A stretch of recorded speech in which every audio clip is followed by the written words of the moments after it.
Hey, YouTube pipers. JC back here. As you can see, I don't have a pipe in my hand yet. Ended up getting a sinus infection, which is not fun. I'm on antibiotics now, so seems to be getting better. I feel a lot better, but you can still tell I'm a little bit clogged up. Taste and smell is back pretty much, but I'm not going to do any reviews until I'm 100% ready. I don't want to risk getting this back because it sucks. Pretty much. I'm sure if anybody's had a sinus infection before, you know what it's about. So what I'm going to do, instead of doing a tobacco review, I'm going to go ahead and review the book In Search of Pipe Dreams. And this is by Rick Newcomb.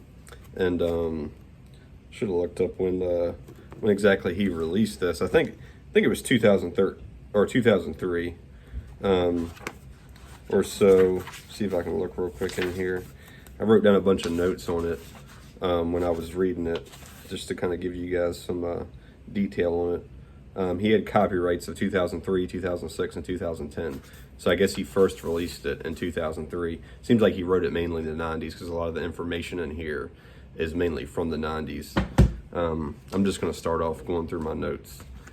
When the book first starts off, it talks about pipe smoking and your health. And it talks about the differences between pipe smoking, cigarettes, cigar smokers, stuff like that. I said this in one of my videos where they always try to group, and I guess it's the tobacco industry, the government, whoever, the FDA, they always try to group cigar smokers and pipe smokers, mainly cigar smokers, I guess. They don't really care as much about pipe smokers, it seems like, because we're such a small minority of people. Cigar smokers are a larger group of the population, but they pretty much try to group us in with cigarette smokers. And now the whole vape thing that's come into play with the whole flavored everything, they're grouping, you see states outlawing all flavored everything pretty much. So tobacco, anything. Like kids are going out, smoking a pipe or something like that because it's flavored. It's just ridiculous. But he talks about that. It's really good, really in depth. He talks about a lot of the celebrities that smoke a pipe, different ones over the years. You've had like Hugh Hefner used to smoke a pipe, and Michael Jordan smoked cigars, and he talks about the guys that smoke cigars too as well. The guys that are athletes, and the guys that have lived a long time, like George Burns and stuff like that.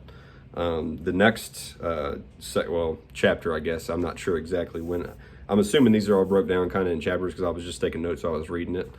But the next thing he talks about, which is kind of happening around the world now, authoritarianism.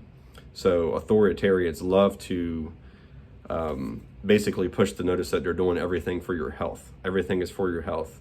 And Hitler was a huge advocate against tobacco use, if that kind of clarifies anything. So all these great, authoritarian leaders and dictators, so to speak, they were against tobacco use, because it was healthy.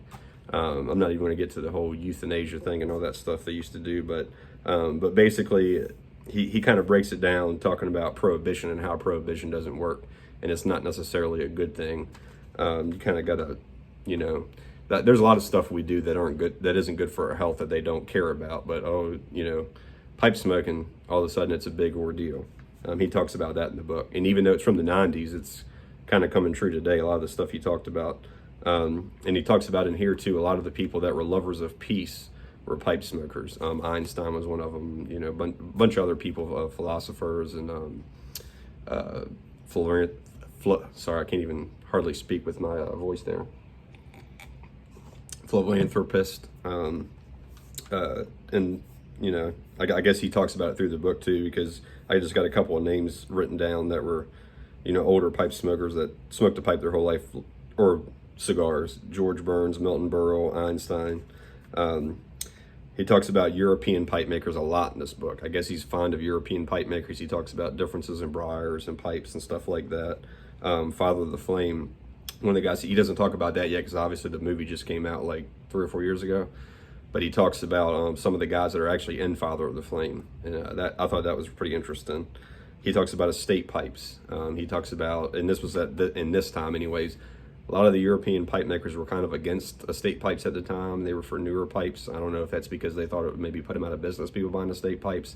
That's definitely not the case, because when people are buying estate pipes and trading them and stuff, they're buying new pipes as well. And, I do anyways.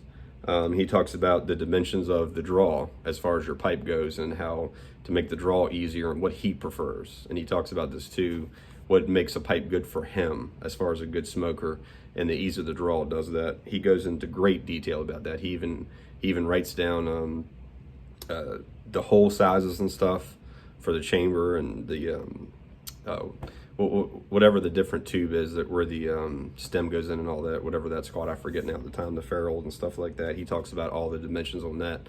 So if you want to check your own pipes and see the difference, I kind of did it to see the difference and then just draw on them. You know, if you want to make any changes on some of the ones you don't care about as much first, it's pretty cool. He talks about breaking in your new pipes, whether it's, everybody has their own opinion on it, but he talks about that as well.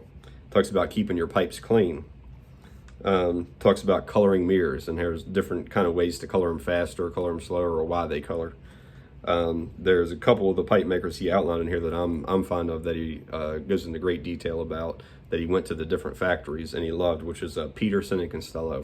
I'm a huge fan of Peterson for the simple fact that their price to what you get for the money, to me, is just above and beyond all these other pipe makers. Now, I'm not saying artisan pipe makers and stuff, it's not worth it, but as far as like factory pipes, and you know, factory's still somewhat hand built, you know, honestly, if you look at how they're made. But Peterson pipes, to me, for the money, the value, they're just my favorite as far as those type of pipes go. And he talks about how many pipes do you need. I kind of had a video about that one time, but what he talks about is a little different in here. I'll let you read the book on that. He has a lot of pipes, put it that way. He talks about different types of pipe collectors. I'm a different type than some of my friends. I have 3 or 4 friends that are local that smoke pipes, and all of us are different types of pipe collectors, and I think it's pretty interesting. And no matter what kind of pipe collector you are, it's not wrong, because it's whatever you want. So he talks about that too, as far as tobacco too. The best tobacco out there is the one you like the most. So don't let anybody tell you any different. He talks about, and he ends it, he kind of opens it with pipe smoking your health, and he finishes with pipe smoking your health, which is pretty cool. And it's about pipe smoking and stress relief. He talks about the advantages of that, which that's one of the reasons that I do it, to be perfectly honest with you. So, I mean, all in all, there were some chapters I skimmed over because he goes into detail about just specific pipe makers. And I kind of lost interest a little bit in that, but I would say at least, 60-70% of the book is, great detail, and anybody who's into pipe smoking at all, it's a great book to get. And I don't remember what I paid for it, but it might have been $12 or $13, just over $10 or something like that on Amazon. It wasn't much at all. So it's well worth it. And this is one of those books you can keep around because it does have some good technical information in it. Like I said, as far as the draw sizes and different things like that, that'll be invaluable forever. And as far as briar stuff too, obviously briar will be, hopefully anyways, will be available forever and be used in pipe making for a long time. He talks about different types of wood too besides briar, but yeah, I would definitely recommend getting this book. And this is my review on it, and everybody have a good weekend.